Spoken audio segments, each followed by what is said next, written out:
से शिवलिंग है, आपके घर में छोटे से ठाकुर जी हैं, आपके घर में छोटा सा कन्हैया है, और छोटे से कन्हैया जो पुराने समय का है उसको नेत्र भी लगाने की जरूरत नहीं है क्योंकि उसके नेत्र हैं। और मान लो तुमने इतना बड़ा कन्हैया ले लिया तो अरे बोलो तो जम के जरा, और उसका कोई एक नेत्र कहीं गिर गया, एक नेत्र कहीं चले गया, तो फिर दूसरा नेत्र लगाना पड़ेगा कि नहीं लगाना पड़ेगा? और अगर एक नेत्र पर रखोगे तो अच्छा लगेंगे कि ठाकुर जी? नहीं।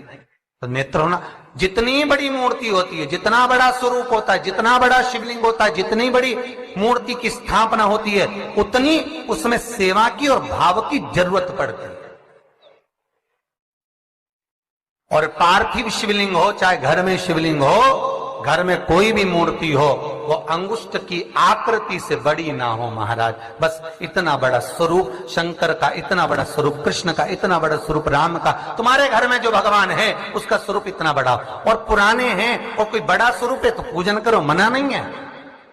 अगर पुराना स्वरूप रखा है तो उसको कहीं देकर नहीं आना आपने को, कहीं उनको ठंडा नहीं करना, उनका विसर्जन नहीं करना, रखा है अब सेवा करो।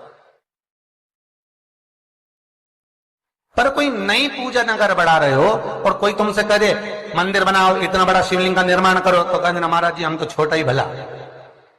बच्चा जितना छोटा होता है उसको खिला दो, पिला दो, झूले में पटक दो, फिर टाइम पे पहुंचो, झूले में से उठाया, फिर दूध पिलाया, फिर पटक दिया, एक छोटा सा झुनझुना पकड़ा दिया, खेलता रहा। और वही बच्चा जब बड़ा हो गया तो कहीं इधर भगे कहीं उधर भगे, बेचारी माँ आई थी शिव पुराण सुनने के लिए और बेटे ने कार्तिक पुराण सुना दी। ले तो कोई सुन पा रहा?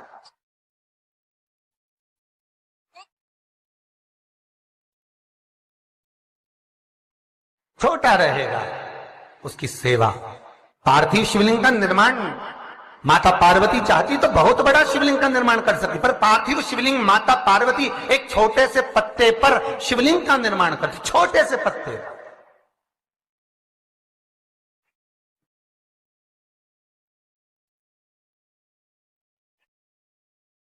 महाराज ध्यान दीजिएगा, एक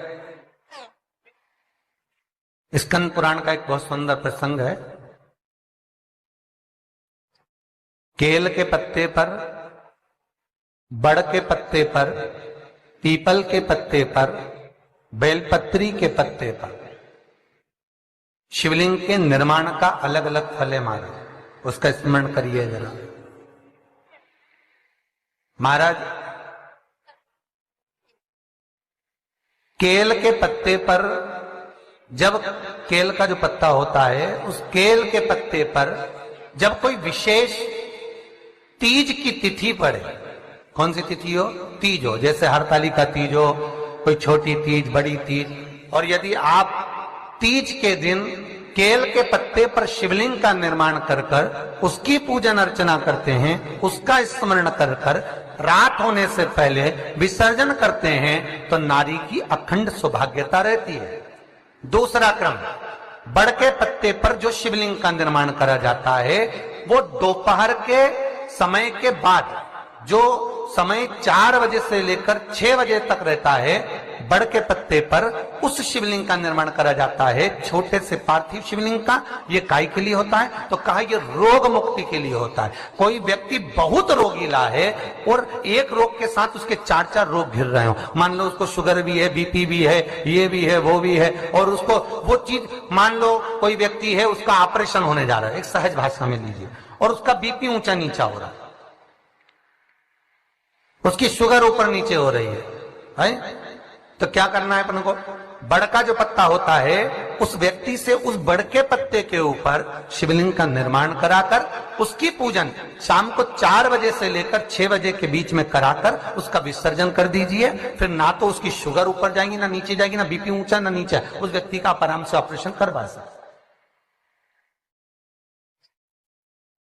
24 घंटे के लिए उसके रोग को शिव अपने हाथ में ले लेता है।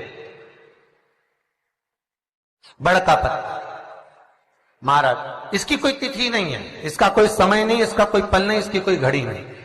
तीसरा, पीपल का पत्ता, पीपल का पत्ता, जो बच्चा गलत कर्म में डूब रहा हो, तुम्हें लग रहा है कि ये बालक गलत जगह जा रहा है, व्यसन में डूब रहा है, मदिरापान में, मांसाहार में, वेश्यावृत्ति में, या चिड़चिड़ प्रवृत्ति हो रही है, या इसकी मति भ्रष्ट हो रही है, गंदी जगह पर जा रहा है, तुम्हें लग रहा है ये लाइन से भटक रहा है, तो पीपल के पत्ते पर भगवान शिवलिंग का निर्माण कर कर उसकी पूजन अर्चना करी जाती है, और उसी बालक का नाम लेकर तब उसका स्मरण कर विसर्जन किया जाता है। ये सुबह 10 बजे से लेकर 12 बजे के बीच में हो, कोई भी तिथि, कोई भी दिन, कोई भी बार, कोई भी समय, कोई भी तिथि पर समय एक निश्चित है, सुबह 10 से 12।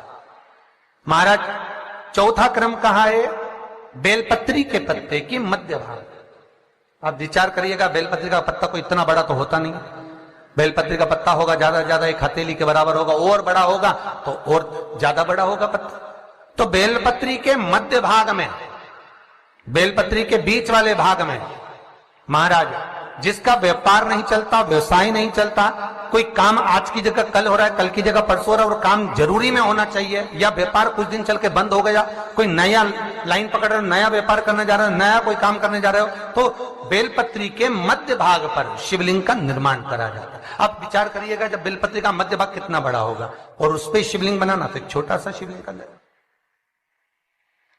मध्य भाग में शिवलिंग का निर्माण महाराज ये केवल शिवरात्रि के दिन होता है। 12 महीने की जो भी शिवरात्रि हो, किसी भी शिवरात्रि पर आप उस बेलपत्री के मध्य भाग पर शिवलिंग का निर्माण कर कर अपना पैसा अगर डूब भी गया है उसको पाने के लिए, अपने धन को वापस लाने के लिए आप इस शिवलिंग का निर्माण कर कर आप इसका विसर्जन कर सकते हैं। अब इसकी समय सीमा कुछ भी नहीं, बस सूर्य अस्त होने से पहले इसका निर्माण। नमस्कार दोस्तों, इसमें आपने जो कथा सुनी होगी, इसमें पूज्य गुरुजी द्वारा क्या क्या बताया गया है वो आपने अच्छे से सुना होगा। तो हम आपको बताते हैं, इसमें पूज्य गुरुजी ने बताया है कि जो ठाकुर जी होते हैं, जो ठाकुर जी छोटे से जो ठाकुर जी होते हैं, घर में छोटे ठाकुर जी रखना चाहिए, बड़ा ठाकुर जी रखना चाहिए। तो घर में जो छोटा ठाकुर जी होता है वही अच्छा रहता है। और जो गुरुजी ने बताए थे, गुरुजी ने 4 पत्तों के बारे में बताया था, गेल का पत्ता, बड़का पत्ता, पीपल का पत्ता और बेलपत्र का पत्ता। जो गुरुजी के द्वारा ये 4 पत्तों को बताया गया है और ये 4 पत्तों पर शिवलिंग का निर्माण कैसे किया जाता है, ये भी बात है गुरुजी ने आपको बताई है। हम बताते हैं आपको कि क्या क्या गुरुजी ने आपको बताई है। पहला आता है जो केल का पत्ता होता है। केल का पत्ता तो आप सभी ने देखा होगा। केल के पत्ते पर शिवलिंग का निर्माण कैसे करें और शिवलिंग के निर्माण करने के बाद में आपको क्या क्या फल प्राप्त होता है वो भी हम आपको बताएंगे पूज्य गुरुजी के द्वारा। और पूज्य गुरुजी की कथा सुनकर मैं आपको समझाने का प्रयास कर रहा हूँ कि जो केल का पत्ता होता है, उस केल के पत्ते पर शिवलिंग का निर्माण कर उसको तीज के दिन, दोस्तों ध्यान रखना, उसको तीज के दिन उसकी पूजा अर्चना करना। केल के पत्ते पर शिवलिंग का निर्माण कर उसकी पूजा अर्चना करने से स्त्रियों को काफ़ी ध्यान देना है, स्त्रियां सौभाग्यवती को प्राप्त होती है। ये पूज्य गुरुजी के द्वारा बताया गया है। दूसरा पत्ता बताया गया है आपको बड़का पत्ता। दोस्तों बड़के पत्ते पर शिवलिंग को, ये जो बड़का पत्ता होता है इस पर शिवलिंग का निर्माण करने से क्या होता है, पूज्य गुरुजी के द्वारा बताया गया है कि बड़के पत्ते पर शिवलिंग का निर्माण करने से जो जितने भी सारे बड़े दुख होते हैं, इंसान के बड़े से बड़े दुख, रोग जो भी होते हैं वो सब इसको कट जाते हैं।